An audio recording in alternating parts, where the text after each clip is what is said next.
Next item, item B, the COC report. Oh, I'm sorry, you're right. We're going to move item D up now, the wellness um, update. Wellness Center ECCL update. I'm Juliette Dunn. I'm the Wellness Director. And one of the things I wanted to do was continue to bring you some information on the ECCL Health Center and all the things that we're going to be doing with it, because it's a collaborative endeavor between the city as well as the schools. We had a meeting with all the parties who are involved with it on the 23rd of June, because I gathered the meeting to make sure that we all started planning for next year so that we could meet regularly, and we're going to be doing that on the third Tuesday, so that we have new partners now, not new partners, but new players. The school-based health center meant the Lifelong, who's the medical lead, they have new players, and all of us hadn't met each other for a while, and we used to meet quite regularly, Cindy and myself and Roy, but since Roy has left, it kind of fell by the wayside. So we gathered that meeting, and we're going to be talking about managing our expectations, the fiscal realities of how to put the center together, and all the things that you need to do before you even open the doors. So that's one of the things that we're doing.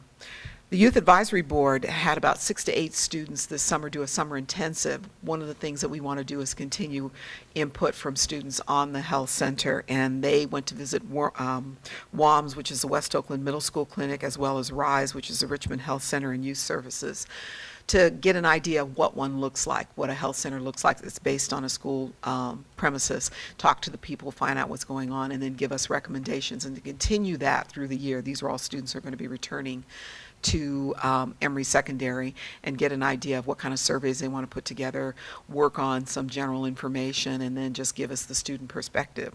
We're also planning, or I'm planning, to work with some city members too. I'm going to work with Cindy, to I think Brad and the seniors, to get a survey out to them, to the general populace, so that we can find out what it is we need to do in terms of the community and the health centers there.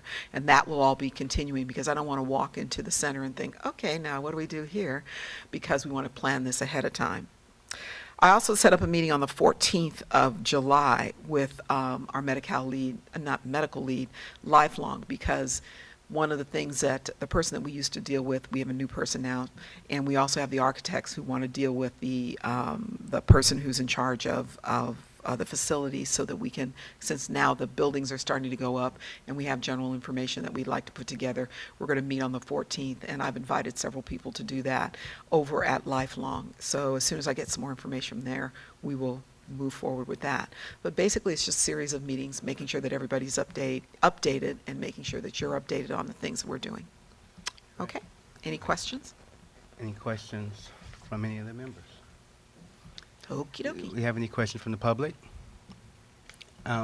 Ms. Dunn, thank you for that report. But before you leave, I kind of wanted, and I'm kind of glad you had made this presentation, because this was kind of on my mind for future agendized items that I kind of wanted staff to think about.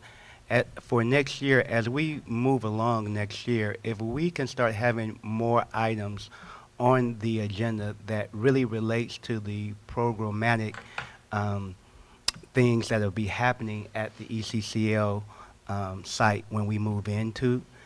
So, you know, like the wellness, and what kind of partners, you know, we're looking at engaging with, because if the vision is to have this facility open from 7 in the morning to 7 at night, so we can now start, you know, hearing and talking about what the programs look like from the city side, what the library will look like, from the school side, what wellness will look like, what our partnership with maybe Proud to Community College looks like, so we can, you know, as a committee, really see what our programs will look like as we start moving towards the opening of the ECCL project. Okay.